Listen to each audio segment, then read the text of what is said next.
আসসালামু আলাইকুম। আমার এক ভাই দেশের থেকে এই ফোনটা নিয়ে আসছে, মানে উনি প্রবাসে থাকে। তবে সচরাচর আমরা দেখি যে আপনার প্রবাসের থেকে যারা থাকে কোনো দেশে ফোনের সমস্যা বিরাট, মানে ঢাকা নিয়ে যায়, বসুন্ধরাতে নিয়ে যায়, মোতালা প্লাজা নিয়ে যায়, বিভিন্ন মার্কেটে নিয়ে যায়, ইস্টার্ন প্লাজাতে নিয়ে যায়। এই ফোনটা একটা উনি বলছে যে এই ফোনটা নাকি হবে না, মানে যে দোকানদারে বলছে আর কি। আমি সচরাচর ভিডিও করি না, ভিডিও তো আসি না, আমি কোনো কাজ করলেও কাজও পোস্ট তেমন একটা করি না, আর তেমন একটা ফেসবুকে আসিও না। আচ্ছা, এই ফোনটা মোতালা প্লাজাতে দেওয়া হয়েছে। এখন যে আমি জিজ্ঞেস করলাম কোন দোকানে, কত নাম্বার দোকানে, কোথায় দিয়েছে। তো উনি যার ফোনটা উনিও আছে বসা, উনি বলতেছে যে অমুক দোকান, অমুক অমুক শপ। যাক, আমি মোটামুটি বুঝতে পারলাম। আমার পরিচিত, মানে ফেসবুকে সবার পরিচিত এই দোকানটা, তার নামটা বললাম না। তো দেখি উনি কি করছে এই ফোনটাকে। ওই ফোনটা নাকি হঠাৎ করে বন্ধ হয়ে গেছিলো। হঠাৎ করে বন্ধ হয়ে গেলে এই ফোনটা হবে না, উনি নাকি এটা বলে দিয়েছে। আমি এমনিতে দাঁড়ানো অবস্থা খুলে দেখি এটা কী করা হয়েছে। আসলে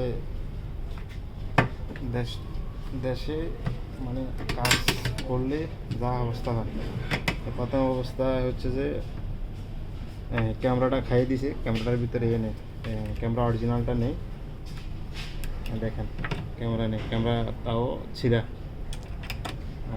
যাক, এখন মাদারবোর্ডের যে কন্ডিশনটা কি দেখি খুলে।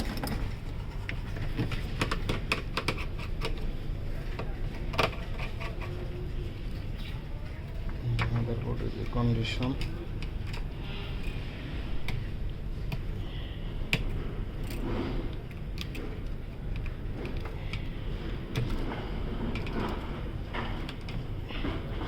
যতটুকু দেখতেছি যে এটা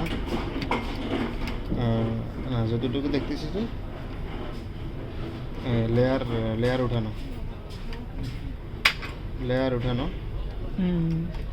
এক মিনিট আছে,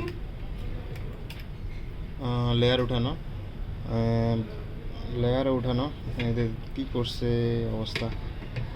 এখন উনি কাস্টমার বলতেছে ওনার এই ফোনটা জরুরি দরকার, এই সিপিও উঠানো, লেয়ার ওঠানো, সিপিও ওঠানো। এখন সিপিও সোয়াপ করতে যায়, সোয়াপ আর করে নেই, এমনিতে রেখে দিয়েছে। চলেন এখন আমরা যাই, এটার বুটিং আছে কিনা, এই মাদারবোর্ডের বুটিং আছে কিনা।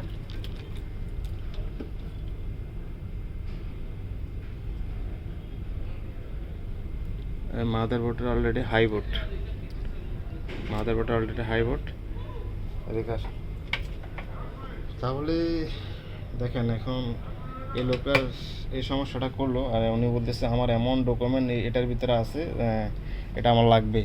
এখন এই কাজটা করতে গেলে এখন কেমন পরিমাণ কষ্ট করতে হবে, এটার পুরো সোয়াইপ করতে হবে, এই ফর্ম সব কিছু, এটারে ডাটা কালেকশন করতে হলে অনেক কিছু করতে অনেক কষ্ট হবে। তাহলে কি দেখেন, তাহলে এই পরিস্থিতি